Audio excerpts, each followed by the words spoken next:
Hello everyone, आप सभी का हमारी इस मैथ क्लास में स्वागत है। आज की हमारी क्लास है क्लास 6 से 8th के लिए और टॉपिक है क्षेत्रमिति में वृत्त के क्षेत्रफल और परिधि के सूत्र पर आधारित सवाल। तो वृत्त क्या होता है, वृत्त के क्षेत्रफल का सूत्र क्या है, परिधि के सूत्र क्या है, साथ ही अर्धवृत्त के क्षेत्रफल और परिधि के सूत्र के बारे में पढ़ेंगे और फिर उन पर आधारित सवाल आज हम सीखेंगे। तो आज की वीडियो को शुरू करते हैं। तो सबसे पहले हम जानते हैं कि वृत्त क्या होता है, अर्धवृत्त क्या होता है और इसकी परिधि और क्षेत्रफल के सूत्र। तो देखिए ये हमारा है वृत्त, ठीक है। प्रकाल से हम जो नोक रखकर जिससे हम खींचते हैं वृत्त, जहाँ हम प्रकाल की नोक रखते हैं उसे कहते हैं हम केंद्र, ठीक है। वृत्त खींचने के लिए हम प्रकार का यूज करते हैं। तो प्रकार की नोक रखकर जब हम पेंसिल में लगाकर उसे वृत्त खींचते हैं तो जहाँ हम प्रकार की नोक रखते हैं उसे कहते हैं केंद्र, ठीक है। और जितनी दूरी लेकर वृत्त खींचते हैं उसे कहते हैं त्रिज्या, ठीक। तो दो चीज़ें पता चल गई आपको, एक केंद्र और एक त्रिज्या। जहाँ प्रकार की नोक रखी जाएगी वो केंद्र होगा और जितनी दूरी लेकर खींचा जाएगा वो त्रिज्या होगी। तो ये हमारा वृत्त खिंच गया। त्रिज्या का दुगना होता है व्यास। आप व्यास को ये हरे रंग का यहाँ से यहाँ तक मत समझ लीजिएगा, व्यास पूरा यहाँ से लेके यहाँ तक होता है। मतलब त्रिज्या अगर 3 है तो व्यास कितना हो जाएगा 6। व्यास अगर 12 है तो त्रिज्या कितनी हो जाएगी 6, ठीक। अब चलते हैं सूत्र पर। तो सबसे पहला सूत्र आएगा, व्यास जो है बराबर होती है 2 गुणा त्रिज्या की। जैसे कि मैंने अभी बताया कि व्यास जो है वो त्रिज्या की कैसी है, दुगनी, और त्रिज्या जो है वो व्यास का कैसे होता है, आधा। बात एक ही है। अगर हमें किसी सवाल में व्यास दे रखा है तो हम त्रिज्या कैसे निकालेंगे, उसमें 2 का भाग करके। वृत्त के क्षेत्रफल का सूत्र होता है पाई r की घात 2। ये जो बन रहा है इसे कहते हैं पाई, ठीक है। इसका मान होता है 22/7 या 3.14। अगर प्रश्न में वैसे दिया हुआ होता है, अगर नहीं दिया हुआ होता है तो 22/7 हम ज़्यादातर लेते हैं। वृत्त की परिधि, अब ये परिधि एक नया शब्द आया होगा आपके लिए, तो मैं आपको बता दूं परिधि मतलब परिमाप होता है। जैसे वर्ग में परिमाप होता है, आयत में परिमाप होता है, परिधि ऐसे इसे कहते हैं। यहाँ से शुरू करें और पूरा घूम के जब हम यहाँ ही आ जाएं तो ये परिधि है। जैसे वहाँ परिमाप होता है कि यहाँ से शुरू करें जैसे और पूरा घूम के वर्ग के उसी कोने पर आ जाएं तो उसका परिमाप होता है। उसका भी सूत्र बना रखे हैं, ऐसे ही इसकी भी निकालने के लिए सूत्र बना रखा है। इसका सूत्र होता है 2πr। अब यहाँ r क्या है, r है त्रिज्या, ठीक है। तो हमें त्रिज्या जरूर पता होनी चाहिए, तो हम उसका क्षेत्रफल भी निकाल सकते हैं और परिधि भी। इस बात को आप याद रखें, किसी भी वृत्त का क्षेत्रफल निकालने के लिए या परिधि निकालने के लिए हमें उसकी त्रिज्या पता होनी चाहिए। अब आते हैं अर्धवृत्त पे। अर्ध मतलब आधा, वृत्त मतलब पता ही है आपको, तो आधा वृत्त। अर्धवृत्त हो गया तो इसकी त्रिज्या, क्षेत्रफल भी आधा हो जाएगा कि नहीं हो जाएगा। जब अर्धवृत्त है तो क्षेत्रफल पूरे वृत्त का πr की 2, अर्धवृत्त का हो जाएगा πr की 2/2। आधा करने के लिए 2 से भाग कर देते हैं तो क्षेत्रफल का सूत्र तो आसानी से याद हो जाएगा। अब बात आती है इसकी परिधि की। अब आपको ध्यान रखना है, परिधि देखिए यहाँ से शुरू होके इसकी यहीं ख़त्म नहीं हो रही है, यहाँ से शुरू होके ये तो होगी परिधि का आधा, प्लस कि ये वाला हिस्सा और ऐड हो जाता है इसमें। इस बात को ध्यान देना, तभी इसका परिधि का सूत्र अलग हो गया है। इसका आधा तो ये हो गया, जैसे 2πr का आधा करेंगे तो 2 से 2 कट के कितना आ जाएगा, πr आ जाएगा। प्लस ये 2r कहाँ से आया, ये 2r जो आया है वो ये वाला हिस्सा है, ये r और ये r मिला के हो गई 2r, ठीक है। तो ये आपको याद करने हैं, 4 सूत्र हैं। अब चलते हैं आज के पहले सवाल पर। सवाल नंबर 1, उस वृत्त का क्षेत्रफल और परिधि ज्ञात कीजिए जिसका व्यास 14 सेंटीमीटर है। तो सबसे पहले मैंने आपको बताया है कि अगर सवाल में व्यास दे रखा है तो हम क्या निकालते हैं, त्रिज्या निकालते हैं। तो सवाल को ध्यान से समझना शुरू करते हैं। सबसे पहले हमें दे रखा है व्यास बराबर 14 सेंटीमीटर, ठीक है जी। हम क्या निकालेंगे, त्रिज्या। तो त्रिज्या हो जाएगी हमारी इसकी 14/2। 2 से भाग करना है हमेशा, तो ये आ जाएगा 7 सेंटीमीटर। अगर व्यास से त्रिज्या बनानी है 2 से भाग करना पड़ेगा, इसे कहते हैं हम r। हम इसे r से दर्शाते हैं। निकालना क्या है, क्षेत्रफल। तो क्षेत्रफल का सूत्र लगा देंगे। क्षेत्रफल का सूत्र है पाई r की घात 2। पाई का मान 22/7, r का मान हमारा 7 है तो 7 गुणा 7। 2 घात का मतलब है 2 बार गुणा। 7 से 7 कट गया, 22 सत्ते हो गए 154, और क्षेत्रफल में हम 2 घात लगाते हैं। अब निकालेंगे परिधि, इसका भी सूत्र लगाएंगे। केवल हमें सूत्र ही लगाने ज़्यादातर इन सवालों में। परिधि का सूत्र होता है 2πr। तो यहाँ भी 2 गुणा पाई का मान 22/7 मैंने बताया था आपको, आर का मान हमने 7 निकाल लिया। देखो 7 से 7 कट गया, 22 दूनी आ गया 44। इसमें घात 2 नहीं लगाएंगे, ये एक दूरी है, ये सेंटीमीटर या मीटर जिसमें भी दे रखा होगा सवाल वैसे ही रहेगी। तो ये हो गया पहला सवाल। केवल सूत्र लगाने थे। मेन चीज़ आपको ये याद रखनी है कि जब भी व्यास से त्रिज्या निकालेंगे तो उसका आधा करेंगे।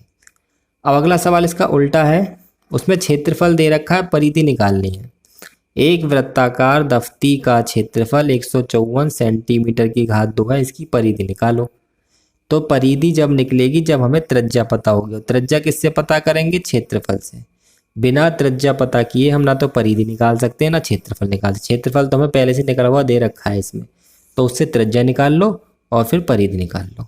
ठीक है, तो सबसे पहले हम लिखेंगे वृत्त का क्षेत्रफल कितना दे रखा है हमें वो लिख लेंगे, 154 सेंटीमीटर की घात 2, और यहाँ लिख देंगे दिया है। सवाल को तरीके से जमा के करते हैं। यहाँ वृत्त के क्षेत्रफल का सूत्र लगा लो, पाई आर की घात 2, और यहाँ पाई का मान रख दो 22/7 गुणा आर की घात 2 बराबर 154। अब देखिए इसे हल करने के लिए 7 तो तिरछी गुणा में ऊपर पहुँच जाएगा, 22 नीचे आ जाएगा, तो आर की घात 2 आ जाएगा 154 गुणा 7/22। इससे कट जाएगा 7 बार, आर की घात 2 आ गया 49। अब हल करने के लिए क्या करेंगे? देखो यहाँ से 2 घात हटेगी तो दूसरी तरफ जाके वर्गमूल का निशान लग जाएगा, इसे कहते हैं वर्गमूल, आपने पढ़ा होगा। 49 किसका होता है जी? 7 का। 7 क्या आ गई? सेंटीमीटर। क्या आ गई? आर यानी कि त्रिज्या। अब हम इसकी परिधि आराम से निकाल सकते हैं। तो परिधि का सूत्र लगा दो, परिधि बराबर 2πr। तो 2 गुणा पाई का मान 22/7, आर का मान आर का मान 7, तो 7 से 7 कट गया। इसकी भी कितनी आ गई परिधि? 44 सेंटीमीटर। ठीक है, तो हमें क्षेत्रफल था, क्षेत्रफल से त्रिज्या निकाली, त्रिज्या से हमने परिधि निकाल दी। अब चलते हैं सवाल नंबर 3 की तरफ। सवाल नंबर 3 क्या कह रहा है? 2 वृत्तों की त्रिज्याओं का अनुपात 2:3 है, इनकी परिधियों का अनुपात निकालो। तो सवाल बहुत सीधा सा है, सिंपल सा है, थोड़ा सा बस इसमें दिमाग लगाना है आपको। अनुपात के सवाल को देख के घबराना नहीं है, आसानी से हो जाते हैं ये। देखो हमें दे क्या रखा है? 2 वृत्त दे रखे हैं। एक वृत्त ये मान लो, मैं आपको चित्र बना के समझाने की कोशिश कर रहा हूँ। एक वृत्त छोटा है थोड़ा, एक इससे बड़ा है। इनकी त्रिज्याओं के अनुपात दे रखे हैं। त्रिज्या इनकी अलग अलग होगी, मान लो इसकी R1, इसकी R2, तो इसका अनुपात दे रखा है। अनुपात का मतलब होता है बटे, यानी कि R1/R2 दे रखा है 2/3, ये हमें दिया हुआ है। ठीक है, अनुपात का मतलब होता है बटे। जिसका अनुपात निकालना है वो लिख लो। इनकी परिधियों का अनुपात निकालना है, यानी कि दोनों वृत्त की परिधि का अनुपात, यानी कि बटे में लिखेंगे इसे भी। पहले वृत्त की परिधि बटे दूसरे वृत्त की परिधि। अब इनके परिधि के सूत्र लगा दो। अनुपात निकालना है इसलिए मैंने इसे बटे में लिखा है। पहले वृत्त की परिधि 2πr1, दूसरे वृत्त की 2πr2। 2π से 2π कट गया। R1 का मान 2 मान लेंगे, वैसे x लगा के मानेंगे पर 2 ही लिख सकते हैं हम, और R2 3।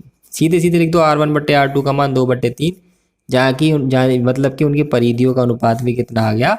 2:3। मतलब जिस अनुपात में त्रिज्या होती है परिधि भी उसी अनुपात में होती है, इसका ये मतलब हो गया। अब चलते हैं सवाल नंबर 4 की तरफ। एक वृत्त का क्षेत्रफल दूसरे वृत्त के क्षेत्रफल का 100 गुना है। देखिए इसमें अनुपात दे रखा था, इसमें अनुपात नहीं दे रखा, पर एक तरह से ये अनुपात ही है। कैसे है वो मैं बताऊंगा। उनकी परिधियों का अनुपात ज्ञात करो। तो परिधि का अनुपात निकालने के लिए सबसे पहले उनकी त्रिज्याओं का अनुपात निकालना पड़ेगा। जैसे अभी पिछले सवाल में मैंने बताया, सवाल नंबर 2 में परिधि निकालनी थी, क्षेत्रफल दे रखा था तो पहले त्रिज्या निकाली थी फिर परिधि निकली थी। तो ऐसे इसमें पहले क्या करेंगे, त्रिज्याओं का अनुपात निकालेंगे जब परिधियों का अनुपात निकलेगा।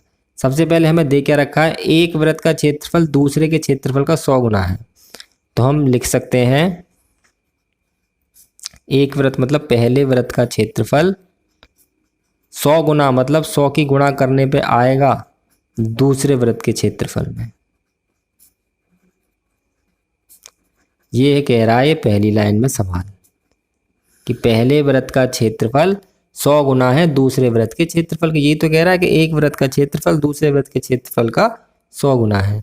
तो अब क्षेत्रफल का सूत्र लगा देंगे। क्षेत्रफल का सूत्र होता है पाई r की घात 2। अब पहले के लिए यहाँ 1 लगा दो, जैसे हमने परिधि वाले में पहले के लिए 1 लगाया है, दूसरे के लिए 2 लगाया है। ऐसे ही 100 गुणा दूसरे के लिए यहाँ पे लगा लो पाई r की 2। पाई में नहीं लगाया क्योंकि पाई का मान फिक्स होता है। देखिए पाई में मत लगाना, पाई का मान होता है फिक्स 22/7। तो उसमें 1 लगा, जिसका मान बदलता रहता है उनमें लगाना है। अब ये आ जाएगा इसके बटे में, तो पाई r1 की घात 2 बटे पाई r2 की घात 2 बराबर 100। और इसके नीचे कुछ नहीं बचेगा तो 1 मान लेंगे। देखो पाई से पाई कट गया तो ये आ गया r1 की घात 2 बटे r2 की घात 2 बराबर 100/1। और जैसे मैंने अभी बताया था कि जब भी हम यहाँ पे 2 घात हटाते हैं यहाँ पर वर्गमूल लगा देते हैं, तो r1 बटे r2 आ जाएगा 100/1। 100 का कितना हो जाएगा 10। 1 का वर्गमूल 1 ही होता है, ऊपर वाले का अलग निकालना नीचे वाले का अलग। तो एक तरह से r1 अनुपात r2 हमारा कितना आ गया 10:1। यही तो आया, इसका मतलब यही तो अनुपात में। तो मैंने क्या कहा था कि क्षेत्रफल से पहले त्रिज्याओं का अनुपात निकालेंगे, तो निकाल लिया। अब उनकी परिधियों का अनुपात पूछा है, अब लिखेंगे अब ये इस तरह से होगा सवाल, इस सवाल की तरह, पिछले वाले सवाल की तरह। पहले वृत्त की परिधि बटे दूसरे वृत्त की परिधि। पहले वृत्त की परिधि के लिए 2 पाई r1 कर दूंगा क्योंकि पहला है, दूसरे के लिए 2 पाई r2। 2 पाई से 2 पाई कट गया। अब r1 और r2 का अनुपात होता 10/1, यानी कि 10:1। यही हमारा आ गया उत्तर। तो 2 अनुपात के सवाल बताए हैं, उम्मीद है आपको समझ में आए होंगे। अब चलते हैं सवाल नंबर 5 की तरफ। सवाल नंबर 5 क्या है, एक बार पढ़ते हैं गौर से। अब सवाल थोड़े बड़े होते जाएंगे पर आसान सवाल है, केवल सूत्र लगाना है हमें। पहले सवाल को पढ़ते हैं। एक वर्ग और एक वृत्त के परिमाप समान है, इस एक लाइन से आपको क्या समझ में आया? इस एक लाइन से मुझे तो ये समझ में आया कि वर्ग का परिमाप और वृत्त का परिमाप, वृत्त का परिमाप क्या होता है, वृत्त की परिधि को ही कहते हैं। तो ये दोनों आपस में क्या है, बराबर है। और दोनों किसके बराबर है, 44 के। तो किसका क्षेत्रफल अधिक होगा और कितना? तो दोनों से हम निकालेंगे। देखो वर्ग का क्षेत्रफल निकालना तो हमें भुजा चाहिए, क्योंकि वर्ग का क्षेत्रफल क्या होता है, भुजा गुणा भुजा, इसी से निकलेगा। वृत्त का क्षेत्रफल निकालने के लिए हमें r चाहिए, क्योंकि वृत्त का क्षेत्रफल क्या होता है पाई r की घात 2, वो भी इसी से निकलेगा। तो सबसे पहले हमें देकर रखा है वो लिख लो। हमें दे रखा है वर्ग का परिमाप बराबर वृत्त का परिमाप, और वृत्त के परिमाप को ब्रैकेट में लिख दे रहा हूँ, इसे परिधि भी कहते हैं, बराबर 44 सेंटीमीटर। और ब्रैकेट में लिख दिया मैंने, दिया है साफ साफ शुरू में ही दे रखा है। वर्ग का परिमाप का सूत्र होता है 4 गुणा भुजा। वृत्त के परिमाप का होता है पाई r की घात 2 पाई r बराबर 44। ठीक है, यहाँ वर्ग के परिमाप का सूत्र लगा दिया, यहाँ वृत्त के परिमाप का लगा दिया, यानी कि वृत्त की परिधि का और 44। अब एक बार इन दोनों को बराबर रख दो, एक बार इन दोनों को। तो पहले जब मैंने इन दोनों को बराबर रखा, क्योंकि तीनों आपस में बराबर है ना, तो इससे भुजा निकल के आ जाएगी हमारी 44/4, यानी कि 11 सेंटीमीटर। इसका क्षेत्रफल निकाल दो। वर्ग का क्षेत्रफल होता है भुजा की 2 बार गुणा, मतलब भुजा गुणा भुजा, यानी कि 11 गुणा 11, यानी कि आ गया 121 सेंटीमीटर की 2। क्षेत्रफल पर 2 घात लगानी है। 11 कहाँ से आ गई, भुजा हमने निकाल ली। समझ में आ रहा है ना। 2 चीज़ें दे रखी थी, वर्ग का परिमाप, वृत्त का परिमाप बराबर 44। तो एक बार इन दोनों को रख के मैंने भुजा निकाल ली, फिर क्षेत्रफल निकाल लिया। ऐसे ही एक बार इन दोनों को रख के आर निकाल लूँगा और क्षेत्रफल निकाल दूंगा। अब दोबारा से रखेंगे तो 2 पाई आर बराबर 44। 2 इनके बीच गुणा का निशान माना जाएगा, पाई का मान 22/7 गुणा आर बराबर 44। अब आर का मान निकालना है तो 7 ऊपर जाएगा और ये दोनों संख्याएं आ जाएंगी नीचे। आर आ जाएगा 44 गुणा 7/2 गुणा 22। तिरछी गुणा कर दिए, 22 दूनी 44 से 44 कट गया, तो आर आ गया हमारा 7 सेंटीमीटर। अब हम निकाल सकते हैं इसका क्षेत्रफल। किसका, वृत्त का। वर्ग का तो निकाल दिया हमने, ये रहा। वृत्त का क्षेत्रफल होता है पाई आर की घात 2, 22/7 और आर की 2 घात मतलब 2 बार गुणा। एक बार कट गया तो 22 सत्ते हो गया 154 सेंटीमीटर की घात 2। दोनों के क्षेत्रफल हमने निकाल लिए हैं अलग अलग। वो पूछ रहा है किसका क्षेत्रफल अधिक होगा और कितना, तो किसका अधिक है, वृत्त का। वृत्त का क्षेत्रफल अधिक होगा और कितना, तो इसमें से घटा दो। 154 माइनस 121 यानी कि 33 सेंटीमीटर की घात 2 अधिक होगा। ठीक है, सिंपल सा सवाल है, थोड़ी लैंग्वेज को उसने घुमा दिया। उम्मीद है आपकी समझ में आया होगा। अब चलते हैं सवाल नंबर 6 की तरफ। सवाल नंबर 6 क्या कह रहा है। सवाल नंबर 6 है, एक साइकिल के पहिए का व्यास 77 सेंटीमीटर है। ठीक है, 2.42 किलोमीटर चलने में पहिया कितने चक्कर लगाएगा। तो इस सवाल में थोड़ा सा आपको दिमाग लगाना है कि हमें निकालना क्या है आखिर। अब मैं आपको बताता हूँ आपको कैसे पता चलेगा। पहिए का व्यास दे रखा है, त्रिज्या निकाल लेंगे इसकी। अब हम क्षेत्रफल निकालेंगे या परिधि निकालेंगे वो पता करना है। तो देखो, ये हमारा पहिया है साइकिल का। ध्यान से समझना, जब भी समझ में आएगा सवाल। तो जब ये पहिया एक बार, मान लो यहाँ से घूमना शुरू किया, तो एक बार जब पूरा चक्कर लगा के आ गया यहाँ पे ही, तो ये क्या होता है, इसकी परिधि तो होती है। अब ये एक चक्कर में कितनी दूरी तय कर रहा है वो निकालने के लिए हम क्या निकालेंगे, इसकी परिधि तो निकालेंगे भाई। हमें ये पता करना है कि बताओ ये एक चक्कर में कितनी दूरी तय कर रहा है पहिया, तो हम क्या करेंगे, इसकी परिधि निकाल लेंगे, क्योंकि एक चक्कर में घूम के वो वहीं पे आ जाता है।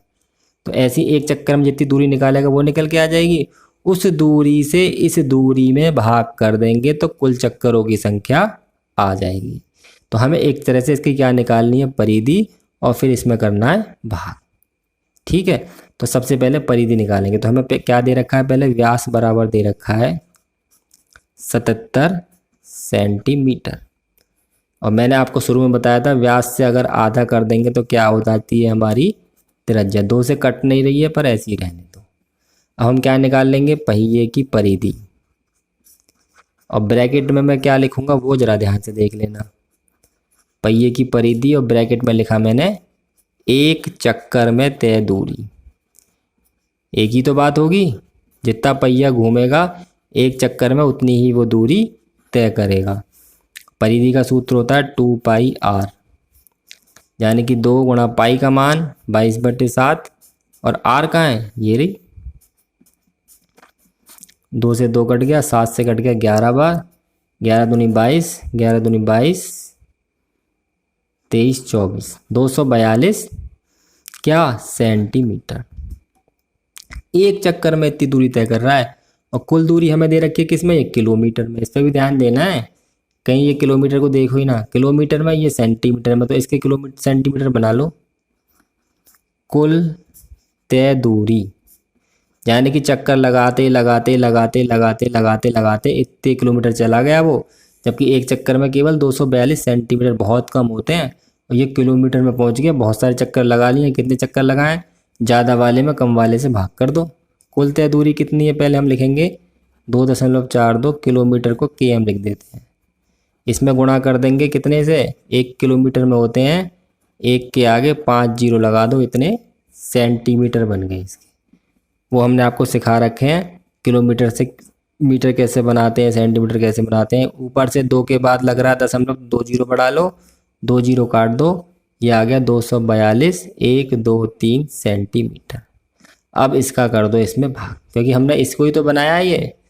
तो कुल लगे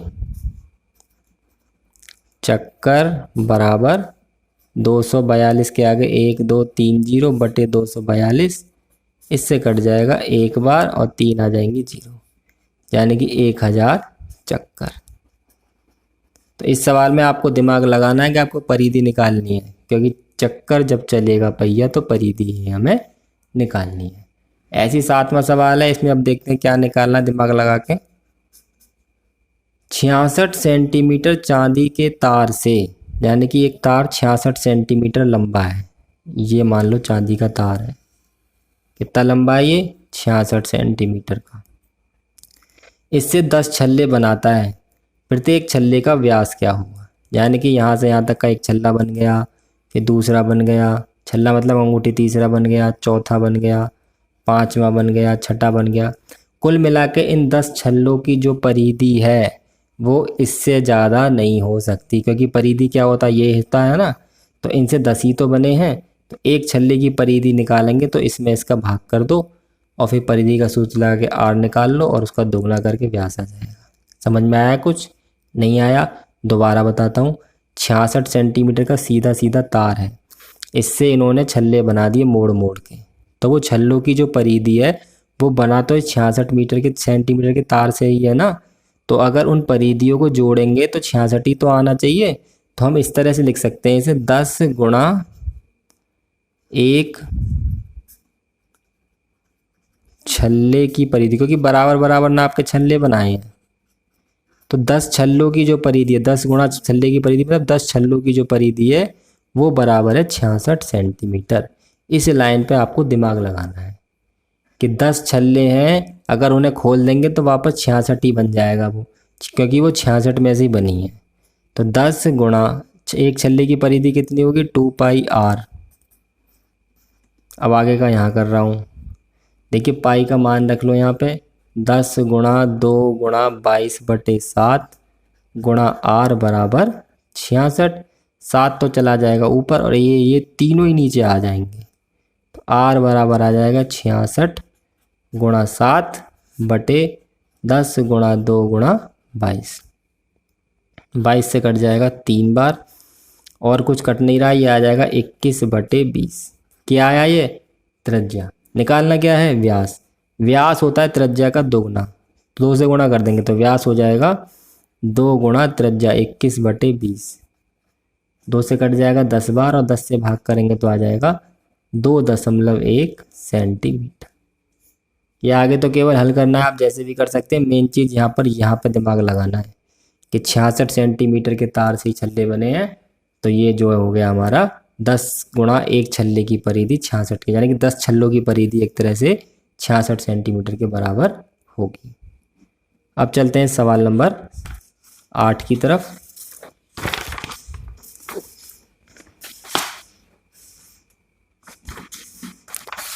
सवाल नंबर 8 क्या कह रहा है? अब आ जाते हैं अर्धवृत्त के सवाल। वृत्त के इतने ही सवाल लिखे हैं, अब आ जाता है सवाल अर्धवृत्त का। अर्धवृत्त के सवाल में क्या है? एक अर्धवृत्त का व्यास है 21 सेंटीमीटर, इसका क्षेत्रफल और परिधि ज्ञात कीजिए। तो इसमें तो केवल सूत्र लगाना है, तो फटाफट से सूत्र लगा देते हैं। मैंने शुरू में सूत्र लिख के दिखाया हुआ है आपको। सूत्र क्या होता है अर्धवृत्त के लिए, मैं एक बार दिखा देता हूँ। अर्धवृत्त का क्षेत्रफल है πr की 2/2, पर परिधि पर ध्यान देना है आपको। परिधि है πr + 2r। तो हमें r तो दे नहीं रखा, हमें क्या दे रखा है? व्यास दे रखा है। कितना? 21 सेंटीमीटर। तो त्रिज्या कितनी हो जाएगी इसकी? आधी, 21/2 सेंटीमीटर।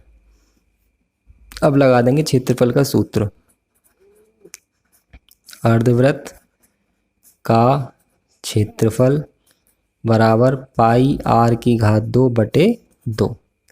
पाई का मान 22/7, आर की घात 2 मतलब 2 बार गुणा, और ये वाला जो 2 है नीचे वाला, इनमें से किसी एक के साथ लिख दो। मान लो मैंने इसके साथ ही लिख दिया। अब इसे काट पीट कर लो। देखो 7 × 21 कट गया, 2 से 11 बार कट गया, और कुछ कट नहीं रहा है इसमें, तो 11 × 33 गुणा 21, और नीचे आ गया 2 दूनी 4। इसकी गुणा कर देंगे, 21 × 63 और 6 69/4। दशमलव में लगा दो या यहीं पे छोड़ दो, सेंटीमीटर की घात 2। अब निकालेंगे इसकी परिधि, किसकी? अर्धवृत्त की। वृत्त की परिधि क्या होती है? 2πr, पर अर्धवृत्त की परिधि इसकी आधी नहीं होती, वो होती है πr + 2r। इस चीज़ पे विशेष ध्यान देना है। पाई का मान 22/7, आर का मान 21/2 प्लस 2 गुणा 21/2। देखिए 2 से कट जाएगा 11 बार, 11 गुणा कर देंगे, 11 कम 11, 11 दूनी 22 और 23/7। या 7 से काट ही दो इसे, 7 × 21 33 ही आ जाएगा ये, और यहाँ 2 से 2 कट गया, ये आ जाएगा 21। टोटल आ गया 54 सेंटीमीटर। ठीक है, केवल सूत्र लगाना था, पर मैंने फिर भी एक बार आपको करके दिखा दिया है पूरा ही सवाल। अब हम चलते हैं सवाल नंबर 9 की तरफ। सवाल नंबर 9 क्या है? एक अर्धवृत्ताकार साइन बोर्ड की रंगाई का खर्च 15 पैसा प्रति वर्ग सेंटीमीटर की दर से ₹49.50 है। यदि भीतरी अर्धवृत्त का व्यास 28 सेंटीमीटर हो तो बोर्ड की चौड़ाई बताइए। तो इस सवाल में क्या दे रखा है? देखिए भीतरी अर्धवृत्त का व्यास, तो मैं आपको बता दूं, अगर भीतरी व्यास या बाहरी व्यास दे रखा है तो समझ लीजिए वहाँ पर ये वाला सूत्र प्रयोग होगा। अब चूंकि अर्धवृत्त है तो यहाँ पर 2 लगा हुआ है बटे में, अगर पूरा वृत्त होता तो ये 2 भी नहीं होता।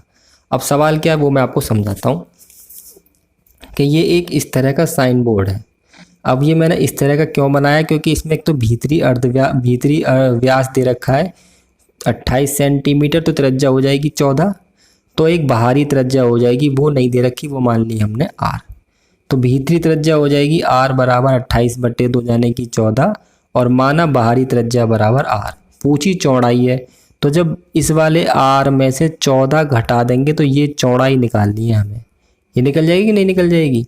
तो कुल मिला के हमें ये वाला r निकालना है।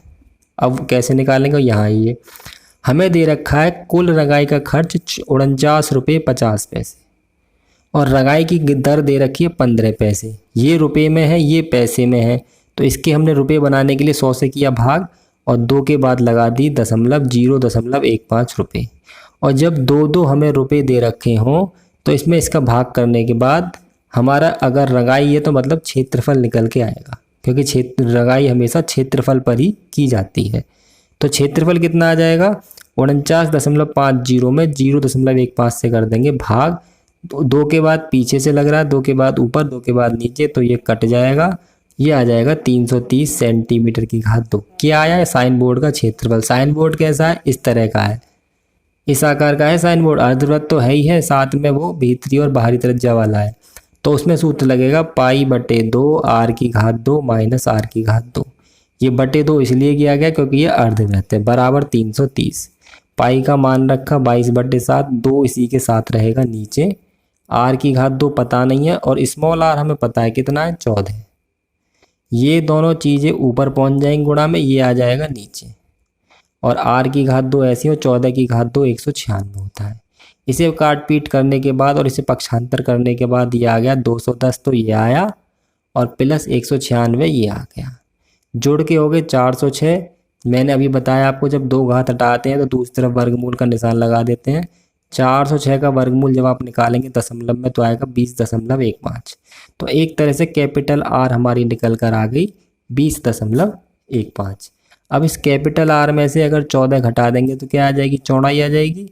तो बोर्ड की चौड़ाई आ गई capital R minus small r। 20.15 में से 14 घटा दिया तो 6.15 सेंटीमीटर। ठीक है, थोड़ा टेढ़ा सवाल है पर मैंने काफ़ी आराम से समझाया है। उम्मीद है आपको समझ में आ गया होगा। थोड़ा वीडियो रिवाइंड करके एक बार और देख लें तो और अच्छी तरह समझ में आ जाएगा। अब चलते हैं आज के लास्ट सवाल, सवाल नंबर 10 की तरफ। सवाल नंबर 10 है, एक वृत्ताकार थाली का व्यास 28 सेंटीमीटर है। तो सबसे पहले इस लाइन को पढ़ते ही आपके दिमाग में घूम जाना चाहिए, त्रिज्या कितनी हो जाएगी उसकी 14। उस वृत्ताकार तस्तरी का व्यास बताइए जिसका क्षेत्रफल इसका आधा है। किसका आधा है? इसका। थाली और तस्तरी होती एक सी ही चीज़ है पर इसमें अलग अलग दर्शा रखी है। थाली का व्यास दे रखा है और पूछा है तस्तरी का व्यास, और तस्तरी का क्षेत्रफल नहीं दे रखा, पर एक हिंट दे रखी है कि तस्तरी का जो क्षेत्रफल है वो इसके क्षेत्रफल का आधा है। तो अब इसका ही क्षेत्रफल नहीं पता पहली बात तो पहले तो इसका क्षेत्रफल निकालेंगे और इसके क्षेत्रफल का जो आधा होगा वो तस्तरी का क्षेत्रफल होगा। तो सबसे पहले हम लिखेंगे क्या? देखिए जी, हम लिखेंगे तस्तरी का क्षेत्रफल, और वो आधा है। आधा मतलब 1/2 किसका? थाली के क्षेत्रफल का। जो दूसरी लाइन है सवाल की वो यही कह रही है, ये हमें दिया है उन्होंने कि तस्तरी का जो क्षेत्रफल है, तस्तरी का व्यास बताना जिसका क्षेत्रफल यानी कि तस्तरी का क्षेत्रफल इसका आधा हो। तस्तरी का क्षेत्रफल तो बाद में देखेंगे, पहले थाली का क्षेत्रफल निकाल लें। थाली का क्षेत्रफल होगा 1/2 गुणा, थाली कैसी होती है? वृत्ताकार है तो पाई r⁴ ठीक।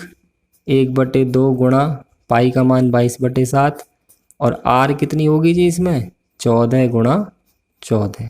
यहाँ मैं लिख देता हूँ, आपको याद भी रहेगा। थाली की त्रिज्या बराबर 28/2 यानी कि 14 सेंटीमीटर। 7 से कट गया 2 बार, 2 से ये भी कट गया, ये आ जाएगा 308 सेंटीमीटर की। तो ये तस्तरी का क्षेत्रफल आ गया एक तरह से, समझ रहे हो ना? तस्तरी का क्षेत्रफल थाली के क्षेत्रफल का आधा था। थाली का क्षेत्रफल तो आया 616, पर 2 से हमने पहले ही भाग कर दिया यहाँ पे, तो ये कितना आ गया? 308। अब यहाँ पे तस्तरी के क्षेत्रफल का लगा दो सूत्र। यहाँ पे हम बड़ा आर ले लेंगे क्योंकि छोटा आर हमने एक बार ले लिया है। फिर पाई का मान रख दो 22/7 गुणा r⁴ बराबर 308। 7 ऊपर 22 नीचे, r⁴ आ जाएगा 308 गुणा 7/22। 22 एकम 22, 22 चौक 88। r⁴ आ गया 98। r आ जाएगा वर्गमूल 98। 98 का वर्गमूल निकल नहीं सकता, गुणनखंड करेंगे तो ये आ जाएगा 7 आ जाएगा बाहर, तो ये आ गया 7/√2 सेंटीमीटर। क्या ही त्रिज्या पूछा क्या है? व्यास। व्यास त्रिज्या का दोगुना होता है, तो ये हो जाएगा 2 गुणा r यानी कि 2 गुणा 7/√2 यानी कि 14/√2 सेंटीमीटर। ये आ गया हमारा उत्तर। एक बार फटाफट से दोबारा सवाल समझा देता हूँ। एक थाली है, एक तस्तरी है। तस्तरी का क्षेत्रफल थाली के क्षेत्रफल का आधा है, तो वो मैंने बात को पहले लिख दिया है। थाली में वृत्त के क्षेत्रफल का सूत्र लगा दिया है। इसकी त्रिज्या हमें पता है 14, व्यास वो त्रिज्या है इसकी 28/2 यानी कि 14 सेंटीमीटर।